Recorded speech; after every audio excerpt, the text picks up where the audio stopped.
Hello and welcome to Verdict 2015. Well, campaigning for the second phase of polling in Bihar has ended and the state is all set for polling in 32 constituencies tomorrow. We'll get you all news and updates from Bihar in the next half an hour. I'm Aishwarya Kapoor and here are this morning's election headlines. Countdown starts for voting in the second phase of Bihar elections on Friday. Campaigning for the phase ended on Wednesday evening. Grand Alliance appeals to Election Commission to prevent BJP from misusing public property during polls. Leaders object to putting cutouts and hoardings of PM at state airport and railway stations. In focus today is Arwal district, where caste politics has taken precedence over development for decades in every election. And we throw the spotlight on Bachelor's Village in Kaimur, where lack of development has meant that many men remain unmarried. Well, campaigning for the second phase of the Bihar elections came to an end on Wednesday evening. Both the sides, the Grand Alliance and the NDA camp, spared no efforts in reaching out to the voters the day before the voting day, that is tomorrow.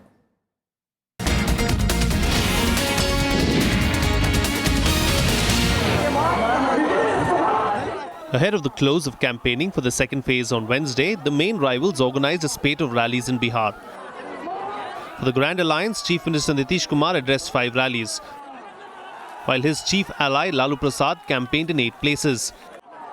The second phase of elections will be held for 32 seats in 6 districts on Friday. 458 candidates are in the fray. 32 of them are women. 10 of these seats are in Gaya, 7 in Rohtas, 6 in Aurangabad, 4 in Kaimur, 3 in Jahanabad and 2 in Arwal, Makdampur and Imamganj are reserved SC seats. Hindustani Awam Morcha Chief Jitan Ram Manjhi is contesting from both these seats. Meanwhile, campaigning is in full swing for the third phase. Voting for 50 seats in 6 districts will be held on the 28th of October. The fate of Lalu Prasad's sons, Tej Pratap and Tejasvi Yadav, will be decided in Mahua and Raghopur. Polling for the 4th and 5th phases will take place on the 1st and 5th of November, while the votes will be counted on the 8th of November. Bureau Report, Rajya Sabha Television. All right, a senior journalist, Mr. Krishna Kumar Singh, is now joining us live from Patna. Good morning, Mr. Singh, and thank you so much for joining us this morning. Good morning. Mr. Singh, now the second phase is the most crucial really for the BJP. It has seats, but the party has a very strong presence.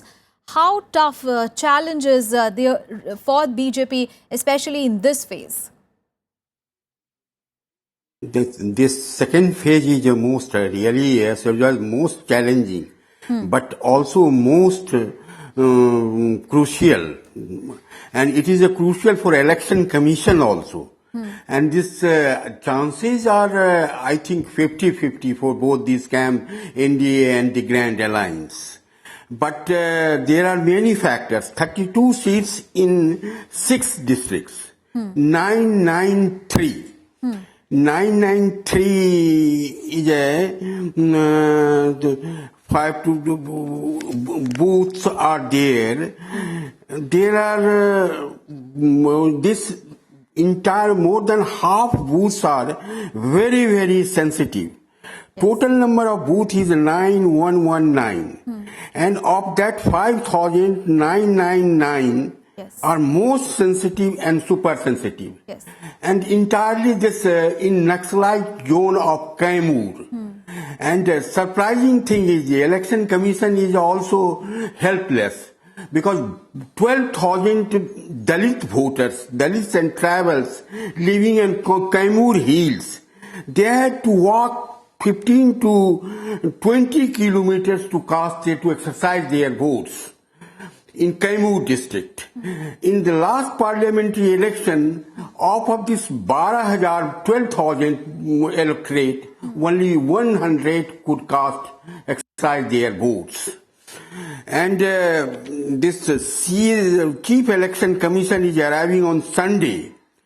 But this is a very big challenge for Election Commission that 12,000 electorate are being deprived of this franchise. Right. And this, again, one controversy is there, although the chances are 50-50. Mohan Bhagwat has again spoken about this reservation, the review of reservation in Gorakhpur meeting. And this has created a very piquant situation for NDA leaders and NDA circles. Right. So, And there are multiple factors. Imparts a distinctively, this has become unpredictable elections.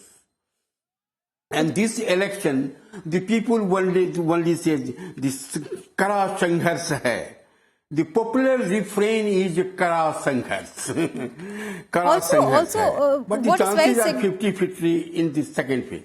Also very significant, Mr. Singh, is that out of the 456 candidates who are contesting for the 32 seats in this phase, now 142 have declared criminal cases against them. This is again a continuation of what we saw in the first phase as well. This is very disheartening, isn't it? This is not criminal cases. There are serious criminal cases are there.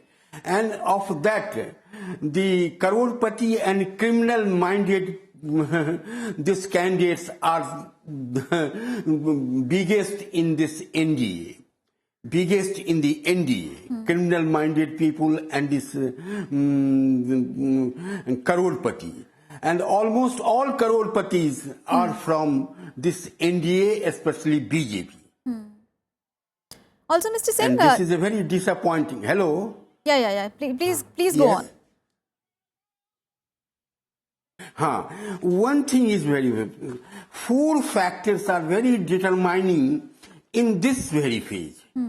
First is Nitish's popularity still continues and he is ruling the roost.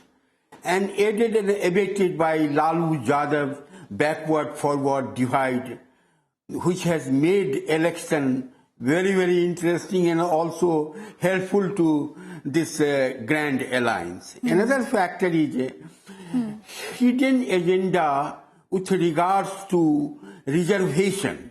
Reservation issue and hidden agenda of NDA is still this cropping up in the minds of backwards and Dalits, whether this will be withdrawn or what will happen. This will also decide this election. Right. And there are serious efforts to communalize this election. Serious efforts to communalize the election, especially from NDA. And even today, among Making it lying low, they know that it is a very crucial election. There is expected to be a bipolar neck-and-neck contest. Mr. Singh, you stay with us. We'll just come back to you. Meanwhile, a delegation comprising of the Grand Alliance leaders and eminent lawyer KTS Tulsi appealed to the Election Commission to prevent the BJP from misusing public property during the ongoing elections in the state. The leaders said that putting up the cutouts and hoardings of the Prime Minister at the state airport and railway stations violated the Election Code of Conduct. Now, the leaders demanded immediate removal of all the banners installed within the airport or being displayed at public places without the approval of the Election Commission. Let's listen in to some of the political reactions coming in on the issue in Poll Bits.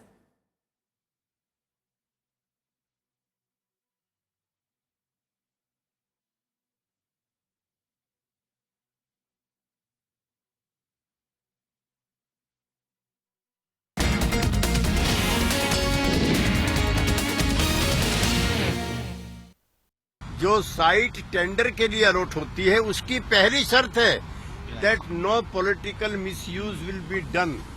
उसका कोई भी राजनीतिक कार्य के लिए दुरुपयोग नहीं होगा। हमने चुनाव आयोग की जानकारी में ये सारी चीज लाई कि किसके कहने पर ये चुनाव प्रचार पटना एयरपोर्ट पर रेलवे स्टेशन पर हो रहा है। नंबर 1, अगर आपने इजाजत दी है तो आप बताएं, तो उनका नहीं, हमने इजाजत नहीं दी। चुनाव में दो चीजें महत्वपूर्ण होती है कि क्या सत्ता में बैठा हुआ व्यक्ति और उसकी party model code of conduct का वायलेशन कर रहे हैं।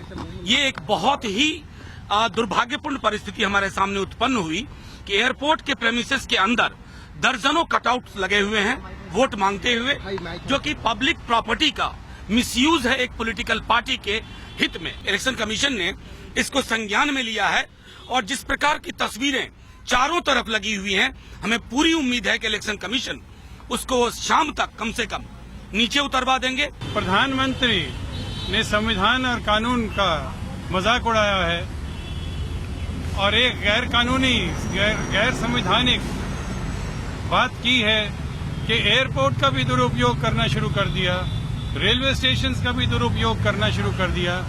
क्या इतने घबरा गए हैं प्रधानमंत्री और उनकी पार्टी कि अब कानून को भी ताक पे रख के वो इलेक्शन लड़ेंगे? क्यों उनको इस बात से एतराज क्यों है पोस्टर से? ऐसा इसमें क्या लिखा हुआ है? अब मैंने एक बात कही इसमें, अगर उनको लगता है, आई डोंट अंडरस्टैंड कि क्यों उनको लगता है why the hat fits him. ये तो मैंने मिस्टर कुमार बोला ना, मिस्टर कुमार तो भैया बिहार में बहुत सारे हैं, मेरे खुद के नाम के आगे कुमार लगा हुआ है। मैं खुद चिराग कुमार पासवान, अगर आप मेरे वोटर उसमें देखें, कार्ड में देखें तो मेरा पूरा नाम कुमार के साथ है। तो मिस्टर कुमार टैग मुझे नहीं समझ में आ रहा कि महागठबंधन के लोग why they thinking that this particular hat is fitting them only. All right, let's go back to Mr. Singh. Mr. Singh, now apart from the war of words that we are seeing, now the two camps are also running, it seems, a parallel war really in terms of posters, banners. Why do you think we are seeing this sort of trend in these particular elections? This is very sad and unfortunate.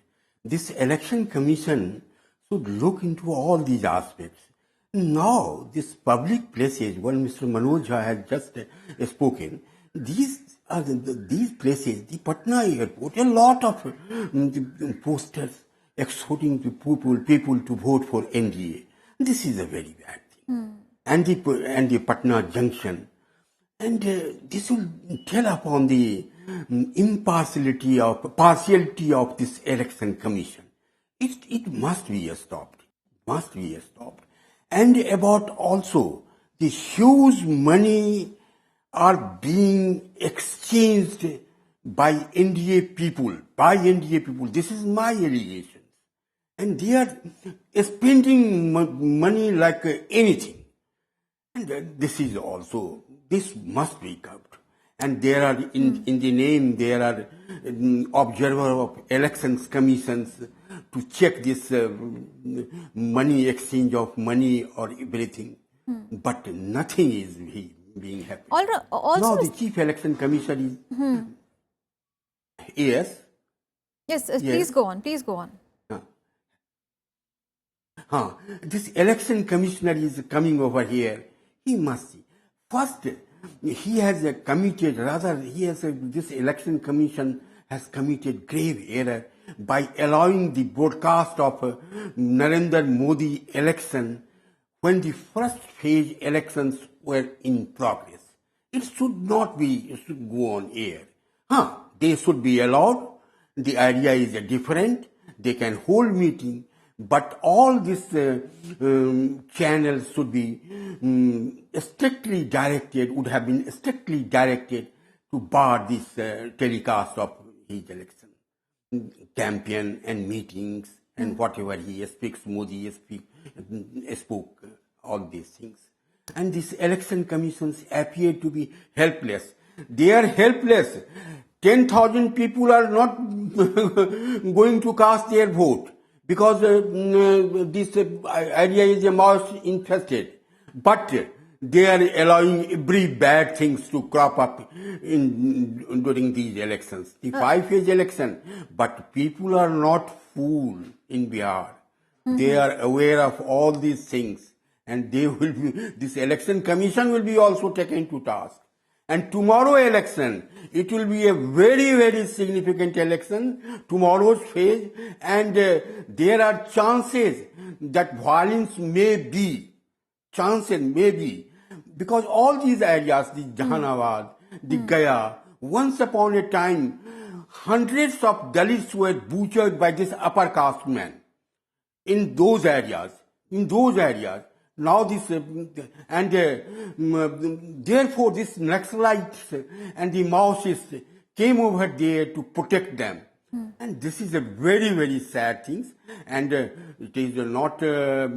is expected that the upper caste people will not allow the backwards and Dalits. Then they will retaliate. and the resentments are still there. Even I have reports that forward people are preventing or compelling the backwards and Dalits of this Gaya, Jahanabad, and Sasaram to vote for a particular NDA candidate. This is a very bad thing. And election commission silence is also very intriguing. And I think tomorrow's election will have some repercussion if these trends continue. All right. So analysts and pundits are predicting that this particular phase, the second phase of elections, are very crucial, especially for the NDA camp. And it is very sure that the results in Bihar will also set the tone really for the other elections in other states as well. West Bengal, Kerala, Assam, Tamil Nadu. Thank you so much, Mr. Singh, for joining us this morning and sharing your perspective on that story. Thank you, Yasudha. Thank you. And in a Verdict 2015, we'll take a very short break. We'll be back with more election news. Stay with us.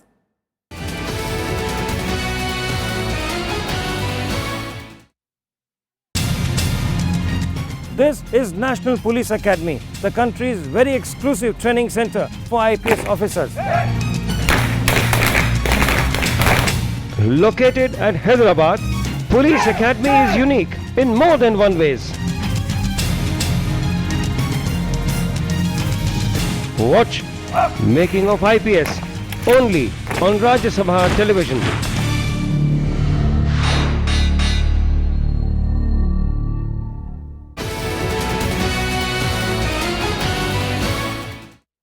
Welcome back. Our focus today is now Arwal district, where there is a long history of caste politics. Well, the fight between the Naxals and the Ranveer Sena has long held the development issues in the district to ransom every election season.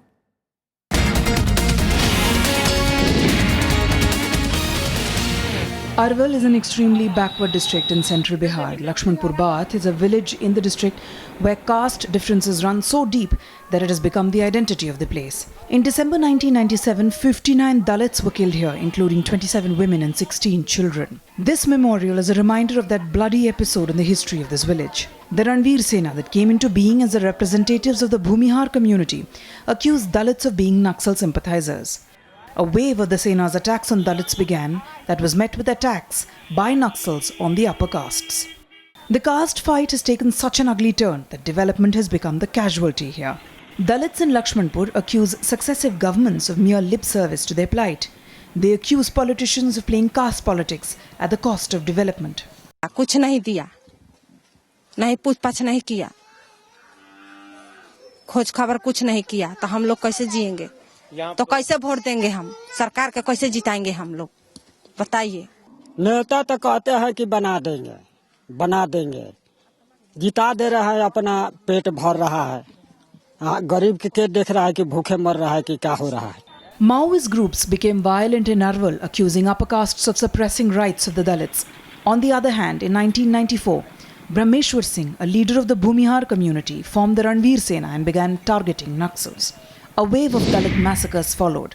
Among them were 1997, when 59 Dalits were massacred in Lakshmanpur Bath village. 1997 again, when 8 Dalits were killed in Jahanabad. And 1998, when 23 Dalits were killed in Shankar Bigha in Jahanabad.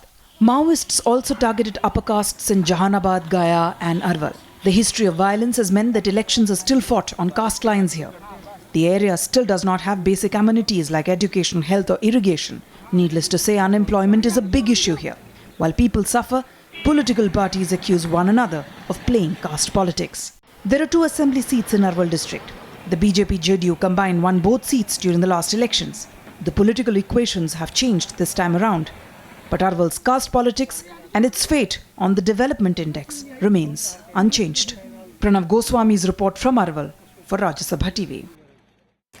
We now shift focus to Hajipur, where farmers engaged in banana plantations are awaiting help from the government to reap benefits from their produce. Here are all the details.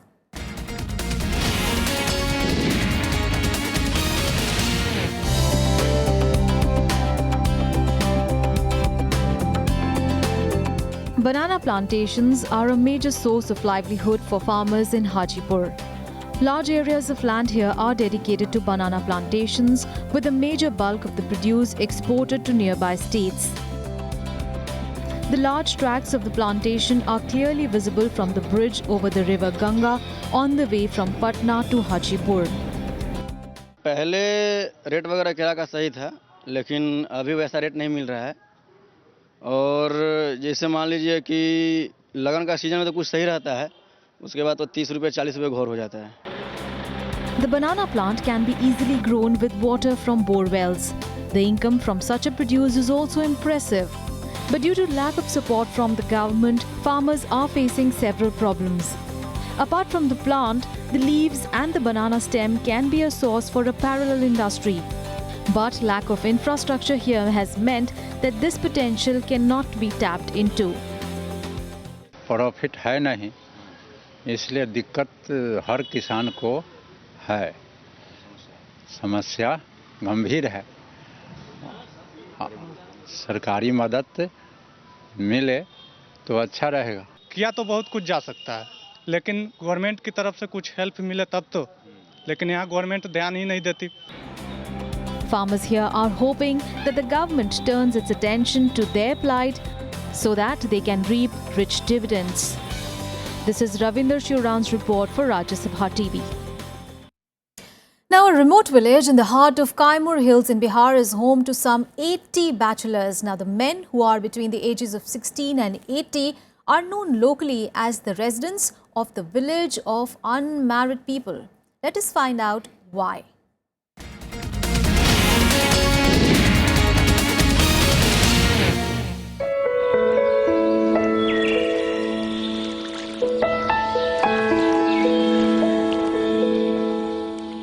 Twenty-eight-year-old Mahesh is ready for marriage. In fact, his mother has been looking for a suitable match for the last 12 years. But all her efforts come to a dead end once prospective brides hear that they belong to Barwa Kala, a village that has no approach roads. हमारे यहाँ से सड़क नहीं है और शादी करने के लिए कोई तैयार भी नहीं हो रहा है। लड़की देने के लिए कोई भी तैयार नहीं है और यहाँ पे बिजली बत्ती नहीं है और पानी का सुविधा भी नहीं है, चापाकल भी नहीं है। मेरे लड़का का शादी कैसे होई? माने कि रोड नहीं खे, या लाइन नहीं खे, या कोनो व्यवस्था नहीं खे, कैसे होई? हमन के लड़का कुंवार यहाँ से। The villagers themselves built a road for half of the 4-mile hilly terrain, but that's not enough. Outsiders are scared of the Maoist militants who operate in the area. Amenities are few, hand water pumps don't work, the nearest hospital is 20 kilometers away. It's a hard life for women. In the 2010 elections, unmarried villagers were given hope that things will change enough to impact their marital status positively. Promises that are being heard all over again in 2015. Besides the problems posed by the hilly terrain, since the area is within the wildlife protection zone, legal hurdles also stand in the way of construction projects. The villagers hope a new government would find a way to work around them. For those of us living in urban centres, underdevelopment might just be another word. But it's the way of life here. Many villagers are actually sneaking into other villages and pretending to live there just to get married. Eclipsed by political apathy, we just hope elections 2015 bring good tidings for these villagers. Reporting from Kaimur, with camera person Sudhanshu, I'm Kriti Mishra for Rajya Sabha Television. Well, that is all in the morning edition of Verdict 2015. But do watch our election special bulletin at 1 p.m. as well. But that is all from the election team at the moment. Thanks for watching.